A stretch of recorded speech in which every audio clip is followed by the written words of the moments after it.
The Trump administration's transportation secretary, Sean Duffy, former reality show contestant, says that the government cannot guarantee airplane safety.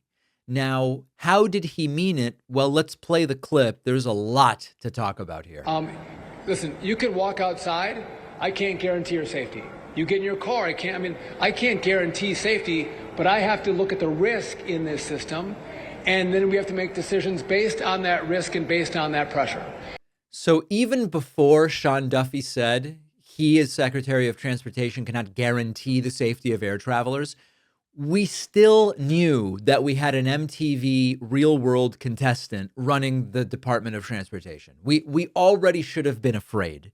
But this is now extra disgusting. Now, I know that there are those who are looking to sort of minimize what Sean Duffy says by saying there's no guarantees in life. You know, you can do all of the safety checks. You can do all of the maintenance. You can go through every procedure correctly.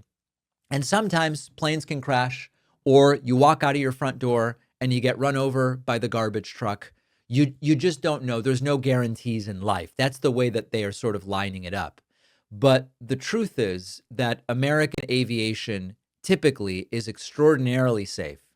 And among questions as to whether safety is diminished in the current circumstances, Duffy, rather than saying, no, safety is not diminished, he just goes, listen, nobody's really safe from anything. I can't guarantee anybody's safety. And in the context of this, he threatens air traffic controllers who didn't come to work during the shutdown. Remember, they weren't getting paid.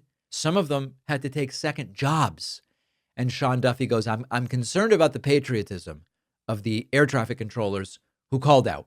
Forced, mandatory patriotism. The president's also talked about penalizing some of these air traffic controllers who took sick time. So can you talk about what that plan would look like there? Well, my concern is for those air traffic controllers who, before they missed a paycheck, and we were in the shutdown, they decided. That is such a sleazy thing, by the way. Before they missed the paycheck. You know what that means? Do you know what he's talking about? What he's saying is there was a period during the shutdown before their next check came in, during which they technically hadn't missed the paycheck yet. But they knew they weren't getting paid. They knew that they were showing up for hours for which they would not be paid. And many of them went and had to work an additional job. They hadn't yet missed the paycheck. Give me a break. They were working for free. On a continual basis, not to show up for work. They don't know how long the shutdown was going to be. They hadn't missed a pay period, and they didn't come to work. I'm concerned about those controllers. I'm concerned about their dedication. I'm concerned about their patriotism. And so we haven't made a decision, but we are going to look at those controllers who continually made the decision not to show up for work. Can you imagine? It's the start of a new pay period. You wouldn't be paid for today for 10 or 14 days anyway, but you're going to work for free. Oh, well then, since I haven't yet missed the paycheck, then I should just be happy to be here. He expects them to work for free. And of course, many had second jobs they had to go to since they knew they weren't getting paid. They were going to be getting a missed paycheck. Finally, Duffy says there are going to be issues in the airspace. We might have airlines that say, we're grounding our planes. That is how serious this is. Well, it would be nice if we had someone in charge of this stuff to fix it, right? Earlier you mentioned that if the House does not vote or if the government does not reopen, there would be massive disruptions this weekend. Can you quantify that in terms of like a percentage of flights canceled? So I can't quantify, but in my conversations with the airlines and with the FAA and what we're seeing with air traffic controllers, we feel there are going to be significant issues in the airspace. Yeah. To quantify it, I don't have a crystal ball for you, but I can tell you what we're seeing with all of our equities, there will be real disruption.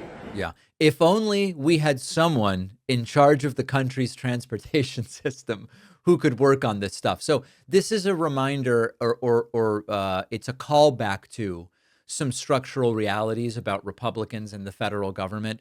To a great degree, the shutdown is the policy. Break the FAA, and it becomes greater proof that the government can't do anything. Maybe we should deregulate. Maybe we should privatize. They use this playbook with USPS. They use this playbook with CDC. They use it with public education. They've used it with Social Security. Air traffic controllers were not getting paid. They were stressed, some of them unable to afford childcare or medicine or health care. And Duffy flips it into a loyalty test. I'm concerned that some of these air traffic controllers who weren't here, many of whom were working other jobs where they were getting paid, they might be a little bit unpatriotic. We've got to be really worried about that. And this is classic authoritarian psychology. You demand sacrifice from others and you offer none. You go back to 20th century authoritarianism. It is a classic. And you've got a society slipping into chaos. And some of the first systems to fail are the ones that are high complexity, low margin for error. High complexity, low margin for error. Air traffic control is one of those. Power grids are one of those. Healthcare is one of those. If the FAA is saying it's going to be chaos and we can't guarantee safety, that is a sign that the state is losing its ability to manage complexity, and complexity and Donald Trump do not exactly go together. Thanks for watching. Check out this other video. And if you like our content, make sure to subscribe so YouTube puts our videos in your feed, and subscribe to the podcast on Spotify and Apple.